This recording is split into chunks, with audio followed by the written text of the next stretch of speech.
जय माता दी दोस्तों। ध्रुव तारा की कहानी। राजा उत्तानपाद ब्रह्मा जी के पुत्र मनु के पुत्र थे। उनका विवाह एक बहुत ही सुंदर कन्या से हुआ था जिनका नाम सुनति था।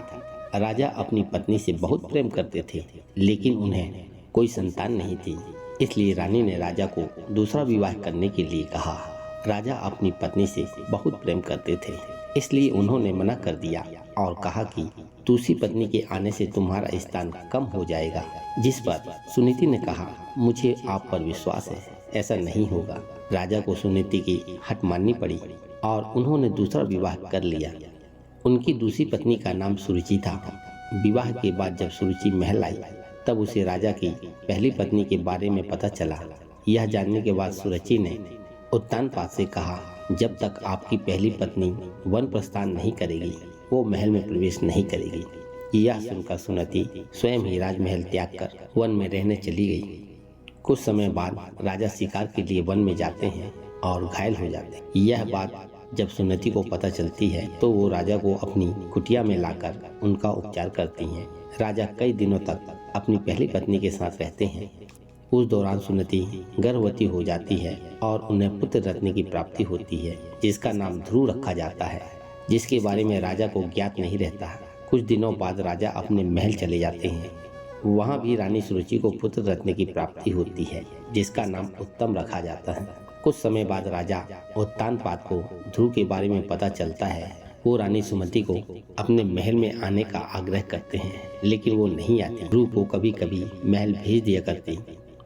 यह सब देख रानी सुरुचि को ध्रुव से घृणा होने लगी। एक दिन ध्रुव अपने पिता उत्तानपाद की गोद में बैठता है।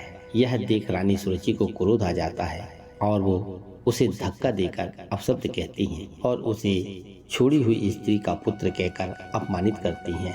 नन्हा ध्रुव कुटिया में आकर माँ को पूरा घटनाक्रम सुनाता है। तब माता सुनीति उसे समझाती है, बेटा, अगर कोई बुरा कहे तो उसके बदले में उसे बुरा मत कहो, इससे तुम्हें ही हानि होगी। अगर तुम अपने पिता की गोद में सह सम्मान बैठना चाहते हो तो भगवान विष्णु की उपासना करो, वे जगत पिता हैं। अगर बैठना है तो उनकी गोद में बैठो।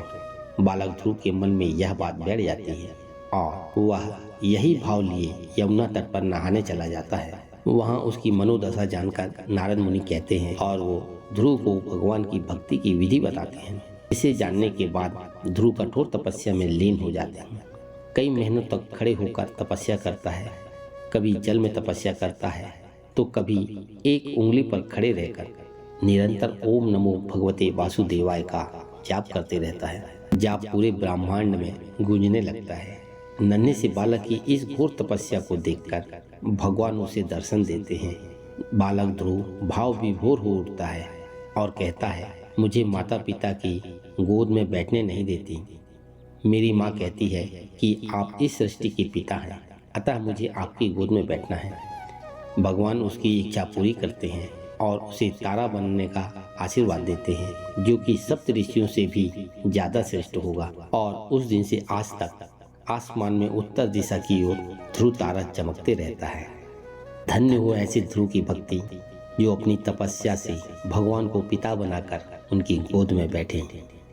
दोस्तों, अगर यह वीडियो आपको अच्छी लगी हो तो कृपया लाइक, शेयर और सब्सक्राइब जरूर करें। वीडियो के अंत तक बने रहने के लिए आपका बहुत बहुत धन्यवाद। कल हम फिर मिलेंगे एक नई वीडियो के साथ में।